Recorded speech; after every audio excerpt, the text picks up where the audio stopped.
يا صباح الفل والهنا على احسن ناس في الدنيا.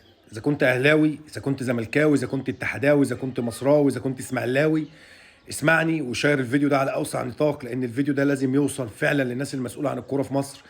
لان صدقوني بجد احنا عندنا كل حاجه في الكوره، وعندنا اعرق كوره، وعندنا اعظم اتنين انديه اهلي وزمالك، وعندنا منتخب عريق، وعندنا كل حاجه في الكوره تخلينا ان احنا نبقى رقم واحد في افريقيا وفي الشرق الاوسط. بس عندنا بعض المشاكل اللي احنا مش قادرين للاسف ان احنا نواجه نفسنا بيها. وانا بشوف من وجهة نظري ان اتحاد الكوره هو اكبر مشكله. بس انا النهارده مش طالع اتكلم عن اتحاد الكوره بالتحديد، انا طالع اتكلم عن منظومه جوه اتحاد الكوره، وهي لجنه التحكيم.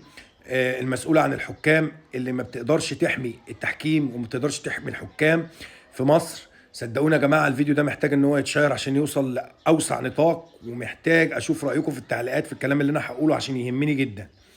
بصوا يا جماعه، مبدئيا احنا شفنا تألق وروع